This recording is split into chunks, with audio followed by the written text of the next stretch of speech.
కారణంగా నా మెళ్ళో పసుపు తాడు కట్టించినంత మాత్రాన నా కడుపులో పెరుగుతున్న ఈ పాపం కరిగిపోతుందా? ఆనంది, నిన్ను నువ్వే ఇన్సల్ట్ చేసుకుంటావెందుకు?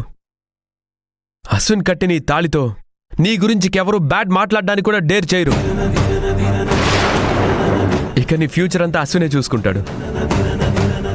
ఆనంది, ఇది మన ప్రేమని మెచ్చి ఆ దేవుడిచ్చిన మంచి తీర్పు.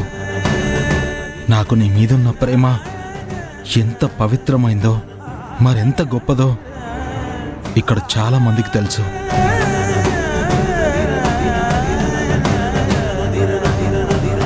ఎవరూ మన గురించి తప్పుగా అనుకోరానంది. ఈ తాళికి చాలా శక్తి ఉంది ఆనంది. ఆ శక్తే మనల్ని ఒకటి చేసింది. కొన్నాళ్లుగా నువ్వు కార్చిన కన్నీళ్లు ఈ రోజుతో ఆగిపోవాలి. నువ్వు, నీతో పాటు నేను మనం సంతోషంగా ఉందాం ఆనంది. ఎవ్వరూ మన పెళ్లికి ఒప్పుకోరు, ఎవ్వరూ అర్థం చేసుకోరు, దగ్గరికి తీసుకోవాలని మాత్రం అనుకోరు. అందరూ, ఇక్కడున్న అందరూ, మా అమ్మతో సహా ఆనంది మన జంటను ఆశీర్వదిస్తారానంది.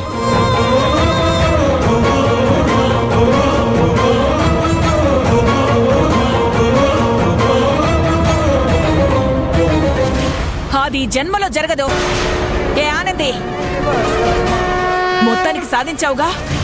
తులసినే పెళ్లి చేసుకుంటానని గుడిలో దేవుడు సాక్షిగా నా చేతిలో ఒట్టేసి చెప్పిన నా కొడుకు చేత తాళి కట్టించుకున్నావుగా.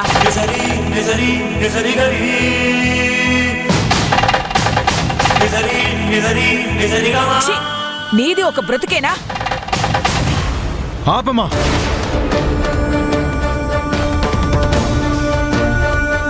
ఆనంది మెళ్ళో నేను కట్టిన తాళి నా ఇష్ట ప్రకారం, మనస్ఫూర్తిగా నేను కట్టిన తాళి. ఇక్కడ జరిగిన దానికి ఆనందికి ఎలాంటి సంబంధం లేదు.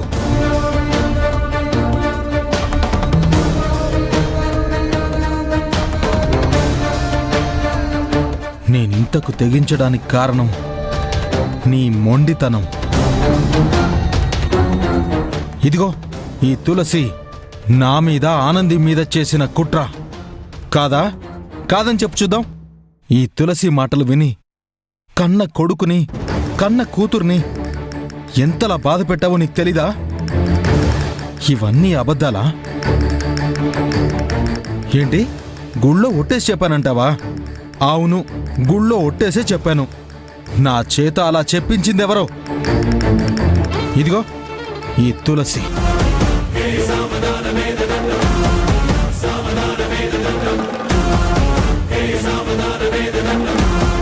బావా, ఇప్పుడు నువ్వు ఒప్పుకో. మన పెళ్ళయ్యాక నువ్వు నాకు నచ్చలేదని నేను వెళ్ళిపోతాను. అప్పుడు నువ్వు ఆనందిని పెళ్లి చేసుకున్నా అత్తయ్య అడ్డు చెప్పదు అని చెప్పి ఇదిగో ఈ తులసే చెప్పింది. అందుకే ఇష్టం లేకపోయినా అతి కష్టం మీద ఆ రోజు గుడిలో నేను ఒట్టేసి చెప్పానమ్మా. కానీ అక్కడున్నది దేవుడు. ఆ దేవుడికి తెలుసమ్మా ఎవరెవరిని కలపాలో, ఎవరికి ముడివేయాలో ఆయనకి బాగా తెలుసు. కాబట్టే ఇవాళ మమ్మల్ని కలిపాడమ్మా.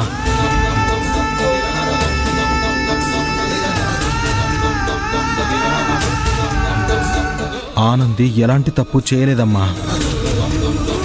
తన తప్పుల గురించి మాట్లాడే హక్కు మీ ఇద్దరికీ లేదమ్మా.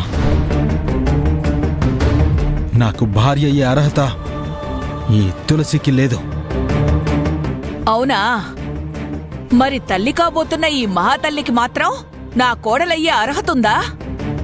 ఎవరికైనా అన్యాయం జరిగితే బాధపడతారు, ఓదారుస్తారు, వీలైతే సహాయం చేస్తారు. కానీ జీవితాన్ని పంచుకుంటారా?